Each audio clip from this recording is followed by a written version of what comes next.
Hi there, it's Dr. Jenn. Welcome back to another episode of the Keeping Abreast podcast. I have something really, I know I say this all the time, so like my credibility is probably shot, but I have someone so special to you today.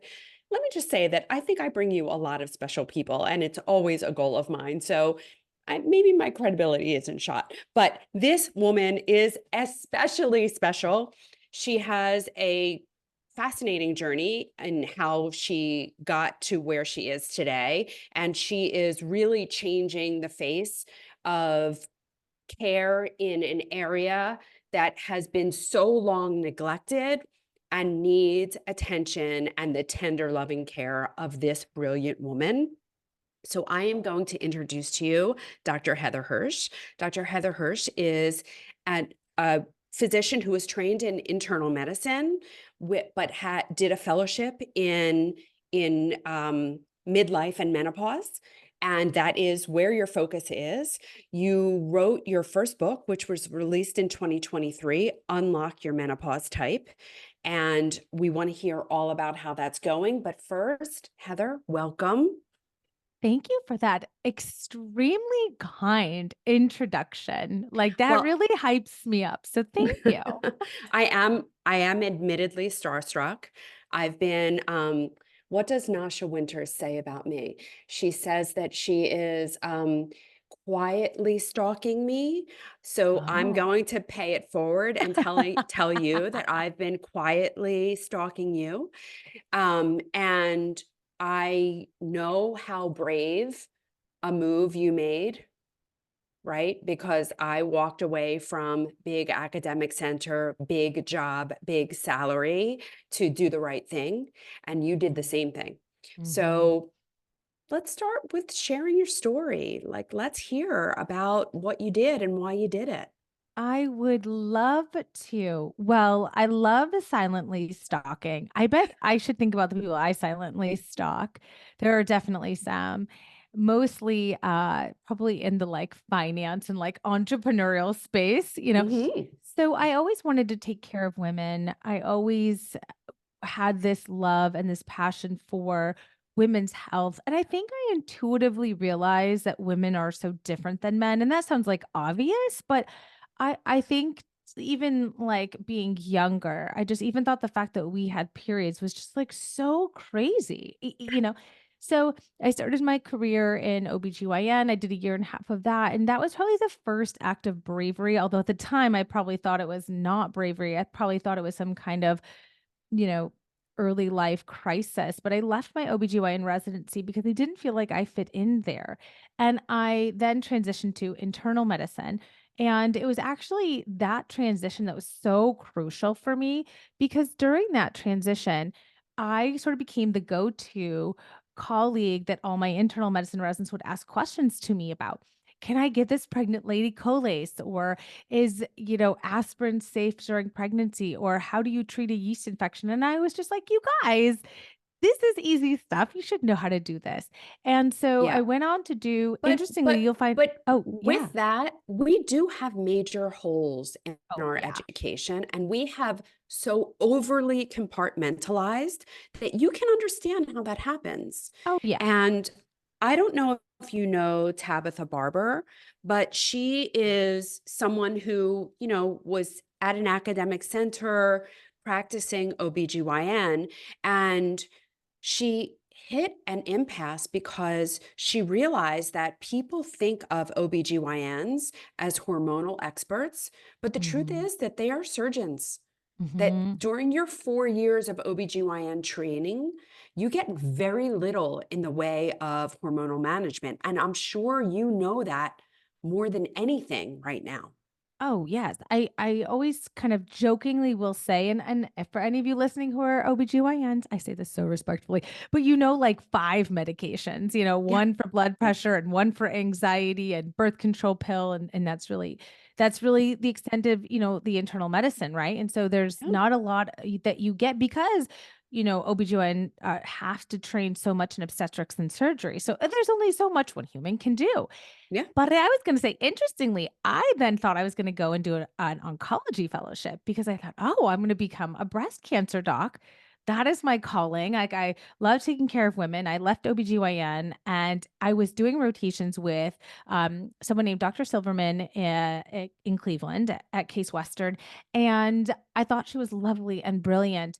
And I would go into the room as the resident and, say, "How is your sex life?" And they were like, "I don't know, lady." And I was like, "Well, how are you sleeping?" They were like, "Well, terrible. Why do you care?" And I was like, "How is your mood?" And they were like, "It's awful. Why are you asking me all of these things?" And I was so interested in the whole person. And it was actually my mom that said, "I think you're really interested in like the whole person, maybe not just breast cancer." So I ended up doing fellowship at Cleveland Clinic and spent the 2 years really looking at the ins and outs of hormone therapy and the evidence-based information that is hidden in plain sight. And I was just so amazed at how little I learned about this very, very vital transition. So, long story short, I worked at academic centers for over 6 years. And I decided to leave because I was gaining this entrepreneurial spirit. I had started creating courses in 2019, 2020.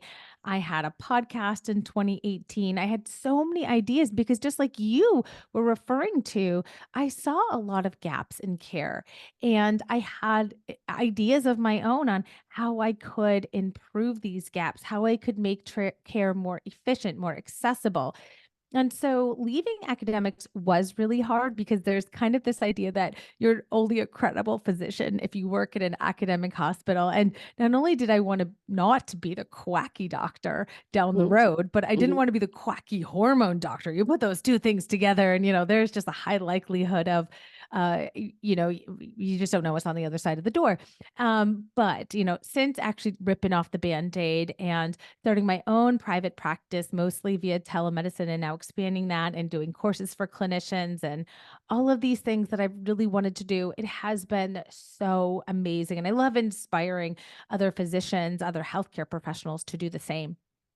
So I want to go back to that quacky hormone doctor comment that you made, because we really have set the stage for that, right? Because with the Women's Health Initiative, everyone kind of came away from that with hormones are bad, right? There's no benefit to hormones in anyone. And that if you did that, you were not only a quack, you were dangerous, right? Yeah, And then when the data actually came out and when the study was retracted, it like fell on deaf ears. deaf Right. ears. It's Yeah, like we're it's like still the New fighting York it Times retractions, right? Like everyone only hears the false information, and when the truth comes out, it's like a bell that you can't unring. Yeah, right. Exactly. And so how do you think we should tackle that problem? Because decades of women have suffered. So I think that we have started to do this. Me personally, there's two big ways that I know of. One is activating the army of women. And actually, I get asked this question quite frequently, which is, Heather, why do you think all of a sudden there's this menopause movement? And I think that it's not so much coming from the medical establishment, it's coming from women being on their phones, being on social media, starting to open up the discussion about midlife and menopause, especially during the pandemic. Then you sprinkle in some social media doctors and you had a recipe for success. So one is really advocating on social media, which I have, started to do and have been doing for the last couple of years. And then the second is really educating and re-educating our clinicians, which I'm so excited that I get to do this in kind of my own way. So now I have a course for providers called How to Prescribe and Manage Hormone Replacement Therapy with Confidence and Ease. And I have to tell you that as much as I appreciate and I really, I'm a part of the national and professional societies, here in the United States where we practice, but there just still is not enough focus on the nuts and bolts of exactly how to clinically do hormone replacement therapy. Steps aside from the big research and the big ideas about hormone therapy being safer and effective, we need people on the ground. We need clinicians on the ground who can safely prescribe FDA approved hormone replacement therapy because the quacks grew out of the failure of the medical community to adequately counsel women on FDA approved hormone therapy since the Yeah, WHI came out. 100%. I mean, I finished my fellowship in 2003. And, that's just when those those findings were released. Yeah. And so, the person who trained me, which for all intents and purposes, I mean, he was one of the first guys in the country doing breast only surgery. He Mm, kind of coined what that whole field would look like and what it looks like today. He was a Harvard guy, general surgery trained, but decided that that needed to be its own discipline and made it that mm, way and developed a fellowship. And I was the first fellow to come through his program. And, he taught me that hormone replacement was for women that absolutely, positively couldn't live any other way.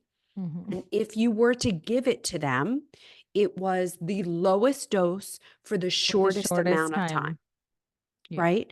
And that prevailing theory still exists today all Mhm. over the Mhm. US, all over. Mhm. There are doctors, I mean, of course, I know my space is a little more controversial because I talk about doing it in the breast cancer population. Mhm. I mean, people think that I am crazy Oh, I to know. talk about hormone replacement in the breast cancer population, but the truth is that, like, they're people too. And why should they Mhm. suffer? Mhm. Oh, Because and they're ex suffering. they're suffering, and I feel like, that population feels as though the menopause movement has, come and left them sort of in the dust, like they have no options here. And we could definitely talk about that. I prescribe hormone therapy to breast cancer survivors all the time. Yeah, They of come to me course. saying that they're thinking about ending their lives. They're Mhm. having such difficult mental health stressors, haven't been sexually active, are now riddled with lots of chronic conditions and diseases, and all because we've had to, protect the boobs, and yet we forgot about the body behind it, which is exactly why I think when I was doing my fellowship, my thinking about fellowship, right, and I was rotating with the breast cancer clinician, Dr. Silverman, I was like, wait a second, there's like a human behind those boobs, And it's That's silly right. to say, but it's true. And actually, there's not even been a lot of data that's shown that hormone therapy is particularly dangerous after breast cancer diagnosis. It's just a knee jerk emotional response that we That's right. have. You put That's right. estrogen, which is already emotional, and breasts, which is already emotional, together, and you probably have the most emotionally charged conversation. And logic just goes by the wayside. Yeah. Yeah. That's exactly what's happening. And I also think that it is somewhat tethered to the pharmaceutical industry in that, and I understand that even bioidentical, like we're still talking about synthetic hormones, and that is the pharmaceutical industry, but the much louder noise is the pharmaceutical industry in the cancer space. Mm, And because they have anti-estrogen drugs, they're beating that anti-estrogen drum to the complete detriment of the breast mhm, cancer population. mhm, And the longer they beat that drum, the longer these women are on these medications, the more they're suffering. So I really want to get into what is happening on a physiologic basis when women are going through menopause. And because there are so many symptoms that people are mhm, having that they don't mhm, even connect mhm. to estrogen depletion.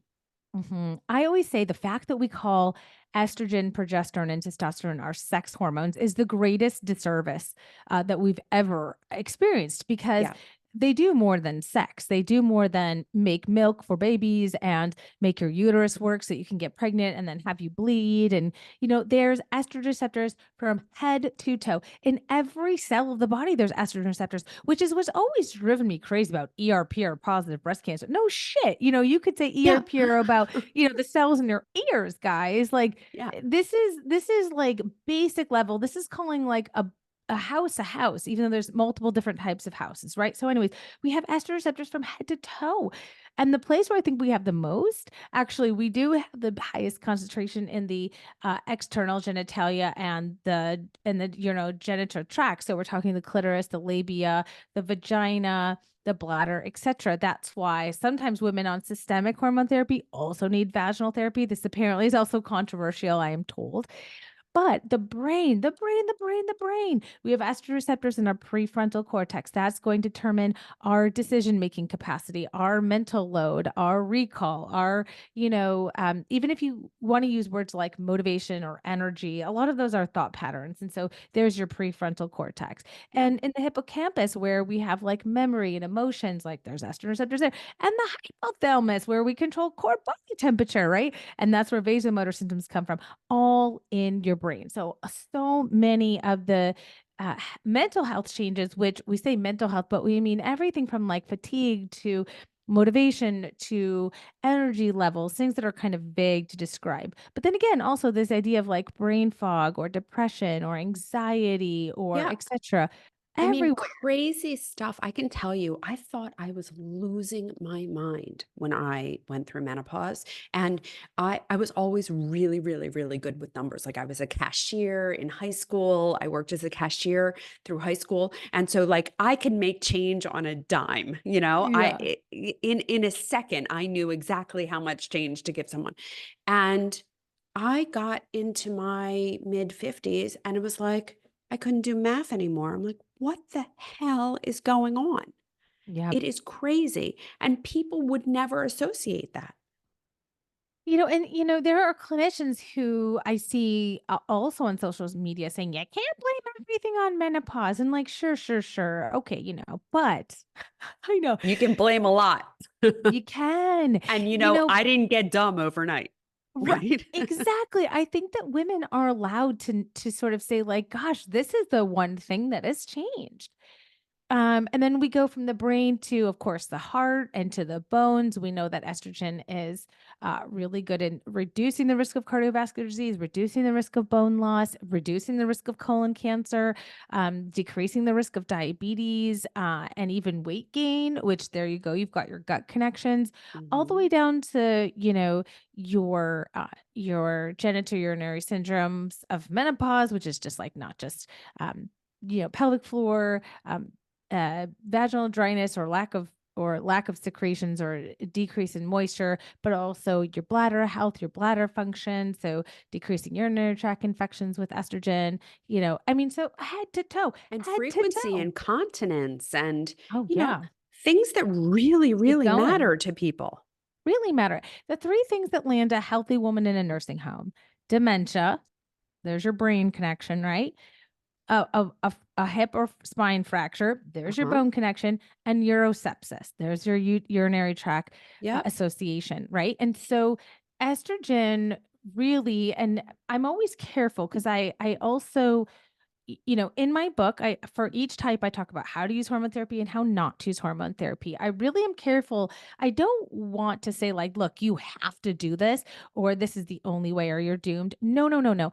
But I feel like for centuries, women were never given the full, book on what does estrogen actually do? What does this deprivation actually mean? How safe is estrogen to actually then make a full decision, right? And even still, even while they have all this information, they're collecting it. They're all getting mini PhDs, listening to your podcast, this book, that book. But the truth of the matter here is that estrogen is extraordinarily safe, extremely effective, and really does increase lifespan and reduce the risk of chronic diseases So, just being without the increasing yeah, the risk of breast cancer, in my yeah, opinion. yeah. I 100% agree with you. But so being the devil's advocate, Yeah. why do you think people are so willing to accept that estrogen isn't safe? Why do you think people are so willing to, because the other drugs, that was part of the Women's Health Initiative, is that why do we need estrogen? I forget the name of the cardiologist who was one of the primary investigators, but his whole premise was that it's time to stop this Is. runaway estrogen train, right? And and that we have perfectly good medications that can control those secondary side effects of menopause, like we have antidepressants and anxiolytics, like we have beta blockers, like we have the bisphosphonates for bone health, like we have sleeping meds for people who can't sleep, and the list kind of goes on and on and on. And so, they wanted to portray this situation. We have Effexor for hot flashes, and they wanted to portray this situation that these other medicines were adequate in managing the symptoms instead of just giving That's women hormone absolute bullshit. replacement. This is It such is. bullshit. Even just listening to you as your listeners can think like, wait, I'm missing one thing. Shouldn't I just replace that? Versus why would I take 5 drugs to control all the things that estrogen can do while estrogen can improve my longevity and these other medications are not shown to do that. I mean, you have to get a little I don't even wanna say conspiracy theory-esque, but there's some politics involved here. I think that some people wanna make their stamp on the world that, "Oh, estrogen" it turns out in the '80s and '90s, we thought it was so beneficial. Oh my gosh, I am the one to find out it's not. I am the one to find out. We did this huge study and wow, look at me. Look what I found. I found that estrogen increased the risk of breast cancer. You guys didn't know Well, that. I Look at me. think I Praise think me. that's why they had those findings. I I mean, think that that's what they were looking for. yeah, you could go deeper. Do we just wanna keep women small? Do we wanna keep women unhealthy? Do we wanna I don't know. And again, not necessarily the hugest, like, I ca I b going that deep kinda makes me, like, a little nauseous, but, like, there is no clear explanation for why estrogen has become so demonized, like, 20 years ago. Of course, I can understand now, and this is because clearly we have 2 decades of, doctors who have never seen hormone therapy be prescribed, so they have no clue. So what you and I are discussing is, like, what happened 20, 22 years ago where they kind of were just like, "Oh," I mean, I'm sure it was something to do with ego and money and politics and status. I'm sure it had something to do with that, Yeah. And truthfully. and quite frankly, I mean, from the pharmaceutical industry standpoint, why give one drug when you can give 5 or 6 or Exactly. There 7, there there you go. There you're right. There's that pharmaceutical push that you were talking about. right? And so but decades of women have suffered, and what was always amazing to me is they were so quick to believe that hormone replacement was bad and these other drugs were good, despite the fact that the drugs work in seldom few. And even when they relieved one symptom, they created three more, Right. and so, the dangers of bisphosphonates are not insignificant. Right? Mhm. There's like all those warnings on the box. Don't lie down. Don't do this. Don't do, like Yeah. esophageal perforation is no joke. Well, Jenna, I joke all the time as an internist, I've never had someone land in the emergency room because of estrogen. Never. Never. Never. Aspirin lands people in the emergency room. Bisphosphonates can land people in the emergency room for terrible GERD. Insulin can kill people. We prescribe crazy medications all the time, and estrogen is the most like benign of all of them. Yes, it Mhm. can cause a little bit of bleeding, but in the last decade that I've been prescribing hormone replacement therapy, I've really never had anyone have any of these scary side effects that they talk about. They have a lot of, more normal adverse effects like, adjusting to it and bleeding, which can all be worked through. And not everyone has that. But we have just instilled this fear in women. We love doing that. The media loves doing that. They've Love instilled it. this fear that is just so hard to undo. And then, not only do we have 2 decades of doctors that have never prescribed hormone therapy, but then you've got the medical system in general, which is a complete mess. So women necessarily aren't given the time to adequately be counseled. They go in for their annual exam and it's refills and it's weight and it's immunizations and it's change your diet and it's you're out the door. And so that was another reason I wanted to leave academics. It was just it's just failing people in general, but mostly women because women are 10 times more complicated than men. Men can get away kind of with this like in and out, these, 15-minute appointments a couple times a year, but women truthfully cannot. It is a huge disservice and the whole system's a complete mess. Yeah, I couldn't agree more. So let's talk about how you approach the woman who is maybe in her 40s, late 40s, early 50s. What kinds of things are you asking them? And then how are you taking them through this process? Yeah.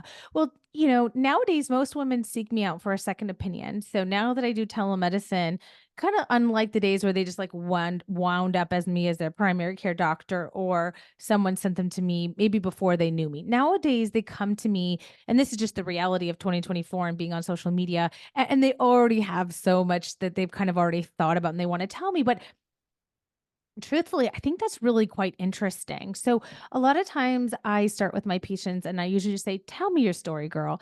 Like, get it all off your chest. Like, it's just tell me all the things. Tell me what you've been feeling, when it started, what you've tried." And they kind of go through that. And one of the other interesting things that I will have to say is, when I have a patient, I also ask them, I'll say, "Hey, Jen, what do you think is going on? What do you think you need?" And then I always preface this with like, don't worry, you don't need to have a plan or a thesis like I'm the clinician, but I bet you've been watching me or some of the other clinicians and you've been on YouTube and you've been Googling and like, what do you think? I like to meet my patients where they are. Hmm. And sometimes they'll say things like, I think I need progesterone. I think I need vaginal estrogen. I think I need an estrogen patch. Okay. What's fascinating about this is that 10 years ago, nobody would have had any clue. They would have been like, I don't know. Do I need a psych ward? Am I going crazy? Do I Yeah, have dementia? because What? it just wasn't talked about. It wasn't Just talked about.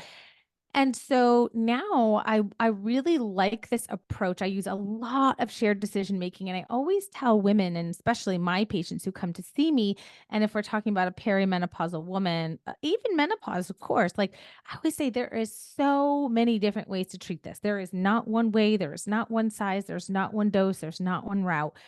But I like to give them this freedom to one, tell me their story because very rarely do women get to be listened to. We've had so much trauma. And I know that we overuse the word trauma, but like, my God, bleeding out of your vagina every month for starters is like pretty traumatic. We just glaze over this, right? yeah, yeah, Getting no pregnant, biggie. having a miscarriage, having an abortion, having a baby, breastfeeding, just like milking somebody, I've been fed, breastfed three babies, like, and then you don't want someone to touch you, and then your nipples look strange, and then you hate your body, and then there's vaginal dryness, and then your partner still wants, I mean, we go through so much. It's just Hmm. nice to just talk about your experience and then meet them where they are. And, what I try to do, and then, often as I'm trying to think through, is this seem like more low estrogen? Does it seem more like low progesterone? Does it seem more like low testosterone? Does it seem like two out of the three, all the three? And then sort of thinking through how could we go about replacing our hormones? And I used to spend so much time working through women's fears of hormone therapy, but I don't find that I'm doing that as much anymore. They actually, now again, this is different because remember, women are finding me on social media and they're coming to me for second opinions. So that could be selection bias. They're coming to me because they're already frustrated. They want HRT. They can't, their doctors are the ones sort of saying, no, no, no, that's going to cause cancer. Um, and so that might be a little bit different. But the other thing is that I give all my patients a course on menopause that they get when they become my patient.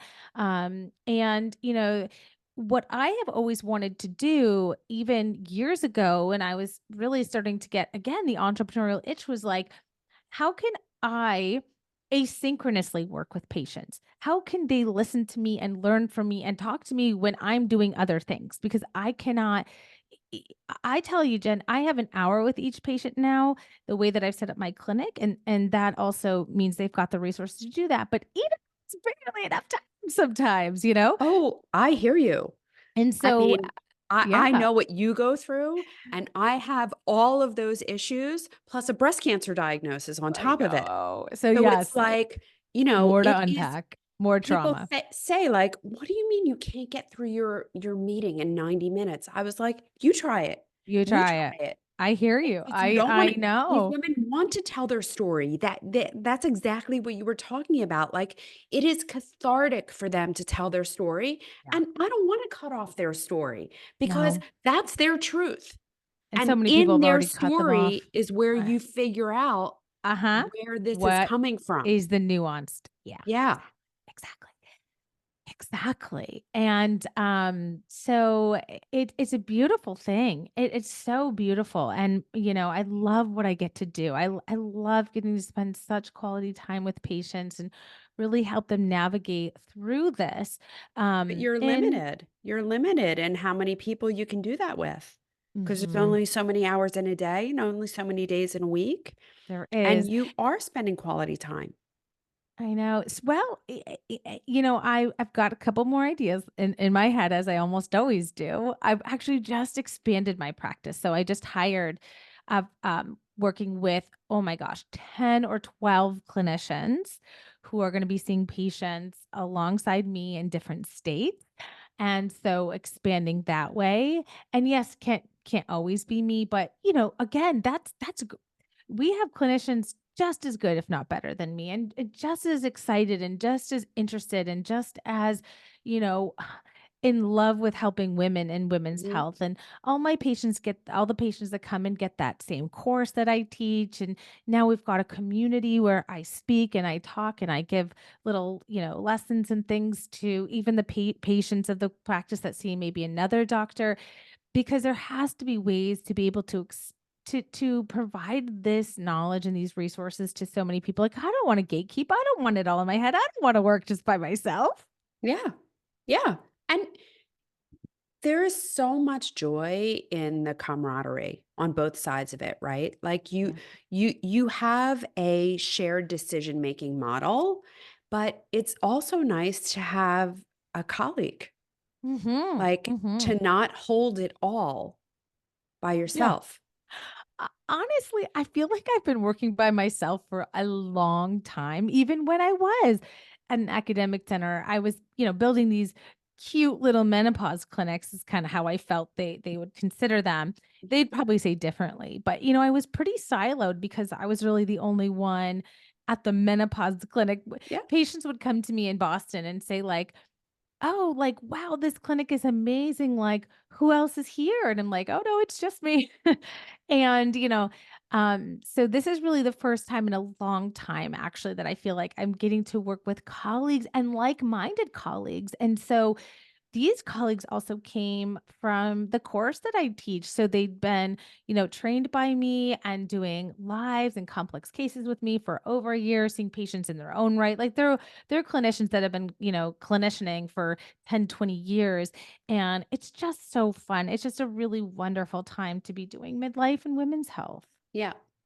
So I'm going to ask you the question that I'm sure you've come up against, and people really want to know. So, Yeah. who are hormones safe for? Well, Jen, I'll give you 2 answers. I did my own podcast, but I don't know, maybe a few weeks ago. I said there isn't a woman on the planet I wouldn't prescribe HRT for. Okay? There isn't. There isn't a woman I would not prescribe HRT for. And that is because it is just one of the safest and medications that I've ever used being an internist, and is nothing that improves quality of life quite like hormone therapy. And all these menopause experts and menopause clinicians and menopause doctors are all on hormone therapy, and so are all of their spouses. And it seems at some level like we're kind of gatekeeping, right? So there is not a person I would not prescribe hormone therapy for. Now, the textbook says you should not prescribe hormone therapy for patients with an unprovoked blood clot, meaning a blood clot that just kind of you had while you were sitting watching TV, a blood clot in your lungs. That's called a pulmonary embolus. End stage liver disease. That's called cirrhosis. That's not called fatty liver. That's not end stage liver disease. A history of Although or I think it active is going to be the number one cause of end-stage liver liver disease. disease, fatty liver, Yeah, I probably think it's soon to gonna be. eclipse everything. Eclipse the alcohol intake or and or in combination of. Yeah. But so the textbook says history of or active breast cancer. Now we're going to put an asterisk by that because, we've both talked about how we kind of, disagree with that.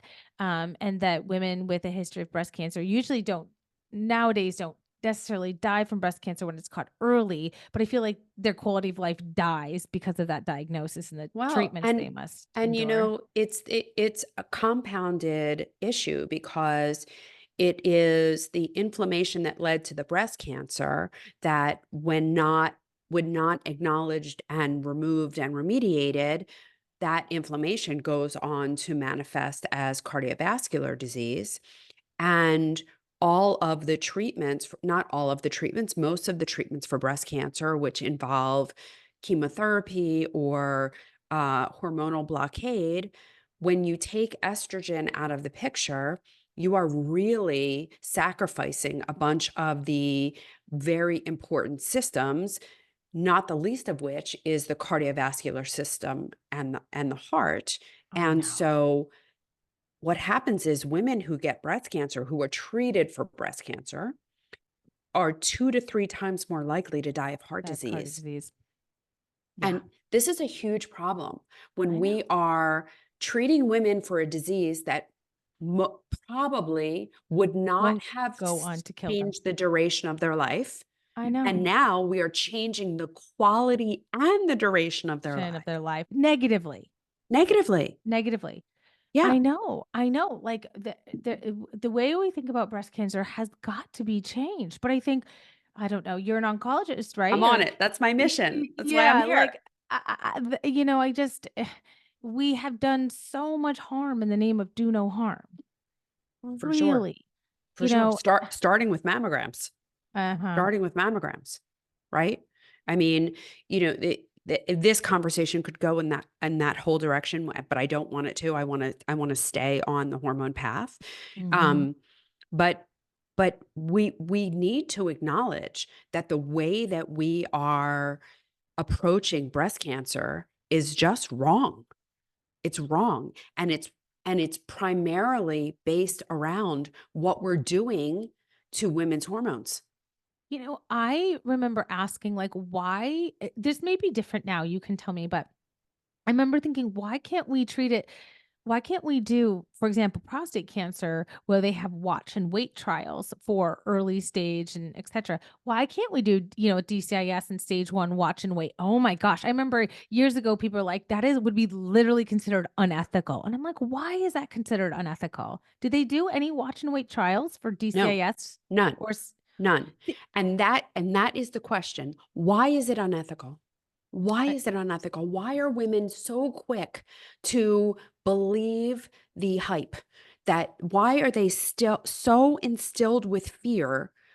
DCIS, 40,000 cases a year of DCIS where women are opting for mastectomy for a disease that literally has would not. never kill them. E e e e Well, I think I know the answer. In every movie, in every rom-com with a single dad, what did the mom die of? Breast cancer, of course. We have it's almost like compulsive heterosexuality, which don't wanna comment on, but, like, there's just this compulsive idea that breast cancer is the most dangerous thing. Yeah. I That is mean, it's a just really ingrained. good it's a really good marketing campaign Yeah. for industry. I mean, a really good marketing campaign. Susan And G. they Komen makes a have lot of people, money. yeah, it Yeah, does. And they are bought in hook, line, and sinker. I know. And so much so that, we don't even talk about or examine the real statistics, which are women die exponentially more often of cardiac disease in every single decade of their life past 30. Exponentially more. And yet, people are so much more afraid of breast cancer than they are of heart disease. I know. Every single year, the same number of women die of a complication of a fracture as do of breast cancer. Why aren't we talking about bone health with the same frequency and emotion that we're Yeah, talking about breast cancer? I know, because but boobs it's are like star of emotional. the show. Yeah, it is. It's emotional. It's an emotional knee jerk. I'll tell you this, because I know we're getting close to the end here, but, people will always ask me, like, what would you do or what will you do? And I'm happy to close this podcast by saying I will take hormone therapy, whether I have a symptom or hot flash or not. I already get them. So actually, I do. I take Divigel. I have an IUD right now, so I take estrogen mostly around when I get my period because I'm in early perimenopause, and I'm going to take hormone therapy again, whether I had symptoms or not, which I already do. Probably long term. And even if I got breast cancer, which of course I've thought of because 1 in 8 women will, I would still take hormone therapy. It would not persuade me. And I don't even know that I would necessarily take any treatments or any anti-estrogens for my cancer. I'd probably just do a lumpectomy and move on and call it a day. If you Yeah. really want my So straight shooter thoughts yeah. here. And let's be clear.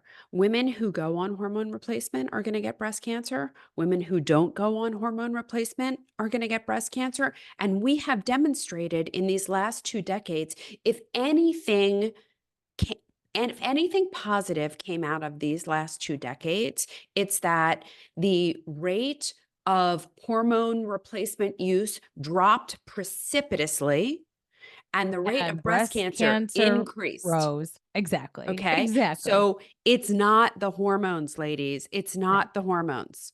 Well, So and the I, majority of women who get breast cancer aren't on hormone therapy. Only 10% of women or so are on hormone therapy, I yeah, think. yeah, of course. And if you do get breast cancer, and we're talking about afterwards, and you've recovered, you're beyond, you have no evidence of disease. You've had a lumpectomy, or you've had some kind of intervention where you no longer have breast cancer. Those women, you know, the people that are going to recur, they're going to recur whether they go on hormone replacement or not. And we've seen that demonstrated, played out completely, right? Because no one was on hormone replacement after breast cancer for the last 2 decades. And they're Exactly. still few and far between, and too few and far between, quite frankly. Exactly. Like, we Exactly. need to do so much better. And I can't tell you how delighted I am to hear that you both embrace that you prescribe it, because there are women out there that are suffering. They are Oh, yeah. suffering so much. My ladies have me, but just Mhm. like you, I Mhm. my bandwidth is minimal. And while I am intent on building a network like you built your network and having practitioners, having more of me, like the clones, Yeah. right? Yeah. We also need troops on the ground like you, Yeah. so that women can go to their doctor, and that breast cancer diagnosis is history, and what they need is help right now. Yeah. Yep.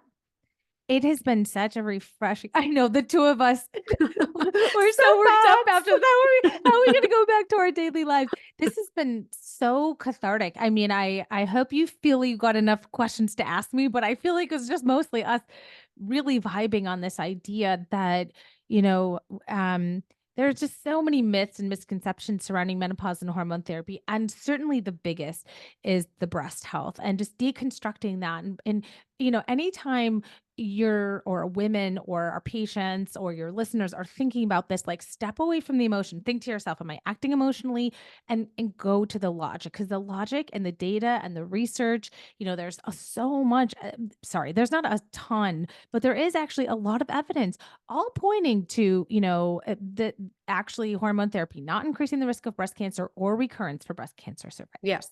Yeah. And I do think that though the numbers are not big, there's, between 20 and 30 studies, and Yeah. they all have the same conclusion. Yeah. So it can't be an accident. It No. just can't be an accident. And when they try to prove otherwise, they have to try really hard. And then Mhm. we look back and we're like, wait a minute. these findings are incorrect. The statistics were manipulated, and you can't data mine to find the things that you want, because when you do that, I remember in Avram Blooming's book, he gave a list of things that increase breast cancer when you data mine, and one of them was like using an electric blanket. I know. I thought And one was like being a coal miner or something like, I random. mean, there was so many Right, ridiculous things right, that clearly, like, right. Yep. if you work the night shift on Tuesdays, or like it was, well, the night shift really does Mhm. increase your risk of breast cancer because you're supposed to sleep at night and not work at night. Um, but there is enough data there that supports the safety of hormone replacement. And certainly there's enough data there to support the efficacy of hormone replacement. I would love it if you would just run through the benefits. And then I want to end on, if nothing else, I want to know if you agree with the statement that everyone should be on vaginal estrogen. Oh, with it, I can't even leave that to the end. Of course, I think vaginal estrogen should be over the counter. I think it should get mailed to your house when you turn 45. Yeah. Yeah. Yeah. Okay. The benefits, right? There's two buckets: the benefits that you can feel and the benefits that you can't feel. And we've spent a lot of time talking about both, but let's just run down the list. So, hormone therapy is FDA approved to reduce the risk of hot flashes, night sweats, vaginal dryness, or genital syndrome of menopause. Um, and the one that you can't feel in that group is osteopenia and prevent osteoporosis. So a little bit of both. However, it can also help with mood. I've seen this happen. I mean, I've been treating women for over a decade, treated thousands of women. So mood disruptions, joint aches and pains, brain fog. I've seen it help bloating, nausea, constipation. I've seen it help so many things. And tinnitus or ringing in Palpitations. your ear. Mhm. Heart palpitations, so many symptoms it really, really can support. And Yeah. then what you can't feel, hormone therapy is shown to increase your lifespan. It is by average 3 to 4 years. Decreases the risk of diabetes, decreases the risk of cardiovascular disease, improves bone health, improves quality of life, improves sexual health. It can, women who take hormone therapy tend to gain less weight than women who don't. And so there's just so many benefits from both buckets. I'm probably missing some, but I those are think the you did main pretty well. overviews. I think they got the gist. We're going to have you come back because Please. we need a longer conversation. But in the meantime, because I know so many people need your help, where can they Yeah. find you, and where can they get access to your I amazing, amazing network? I would love, love, love, love to have anyone as a patient. So you can go to heatherhirschmd.com, and you can book a visit right there under, book a visit. You can learn all about the collaborative. You can learn all about the doctors and what states we're in. We're currently in 25 states and we'll probably be in all 50 very, very soon. It is a cash pay practice, but we do really, really well with getting super bills for patients or using HSAs or FSAs. And you get my 8-hour course, which is worth the whole price, the Facebook group, and hour-long visits, and just so much good stuff on the inside. I sell the course separately. If you just want to take the course, that's called the Reclaiming Menopause Masterclass, also on my website, heatherhirschmd.com. And, also my book is a great place to start. I think you can get it at 18 bucks or so on Amazon. And if that's a great place to start for you, that's a great place to start. Plus, I also do tons of free social media on Instagram, on TikTok, on YouTube, everywhere. And I'm at Heather Hirsch MD. And I've actually had so many people, Jen, message me to say, I watched hours of your stuff and it really helped me have a good conversation with my doctor. So there's so many different ways Amazing. to work with me, Amazing. whether we know it or not. So I am so grateful for the change that you made from that brave walk away from the security and the prestige of academic medicine, because I know that that's not an easy walk to take, right? No. Especially when there's so much uncertainty, Yeah. right? But you You clearly made the right decision. You're making a huge difference to a group of people that need you so badly, and you are fulfilling a huge need. So I'm so grateful for you for the work that you do. And we will make sure that we get all your links attached to this so that people can come to you and get the help that they need. I thank Oh, you so much for your time today, and we're going to have you back real soon. thank you. Thank you so much for having me, and all the same right back at you. It's Dr. Jen. Bye for now.